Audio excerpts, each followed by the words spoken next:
我哋成日都話啦，文化部門喺保護文物嗰方面咧就做得唔多積極唔多掂嘅，好似沙面嗰條西橋事例啦，整到孫都帶埋啦，而家咪一碟齋咁喺度咯。而同樣就喺沙面，因為趙生咧就砰砰就驚失失打電話過嚟同我哋報料啦，話佢咧就一直都喺外地做嘢啦，好簡單，外地打工係嘛，但係隔離屋咧火速催佢翻去，話俾佢知佢自己住間屋咧個屋頂俾人拆咗一大片，而且佢住緊嗰間屋仲要係文物嚟嘅添啊，陰公。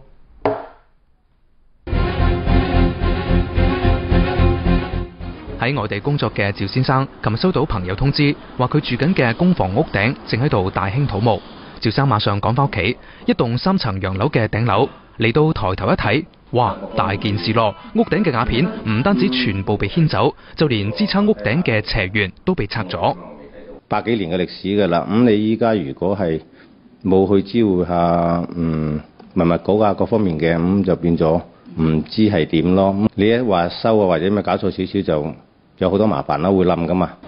沙面5街4號係一棟 B 級嘅文物建築，咁佢興建於民國初年，距離依家已經有差唔多100年嘅歷史。曾經被用作英國嘅太和洋行。咁依家從外表嚟睇，佢出邊2米幾高嘅大窗係非常之有特色㗎。既然係文物，邊個咁大膽將屋頂拆咗呢？趙先生四處打聽，咁先至知道原來係沙面街道辦事處。街道辦話，佢哋喺2個星期前已經喺樓下貼出咗維修通知，咁但趙生喺外地，所以冇睇到。搞到咁大陣仗，係因為街道辦發現呢棟樓屋頂瓦片好多都已經裂開，咁所以喺報備文物部門之後，開始搶救性維修。發現嗰個金字架右邊嗰條斜沿俾白蟻腐蝕得好嚴重啊嘛，之前已經係加固過同埋噴咗白蟻藥嘅，但係嗰個效果唔得。咁因為下邊係住好多戶居民嘅，所以就要以一個搶修嘅形式將嗰個斜沿更換咗佢。雖然最直接受影響嘅係趙生屋企，咁但係樓頂俾人開咗個窿，呢棟嘅其他幾個住戶同樣係心驚驚。如果呢度一發生有落雨嘅條件當中，各方面嘅條件喺度嘅就。一定呢間屋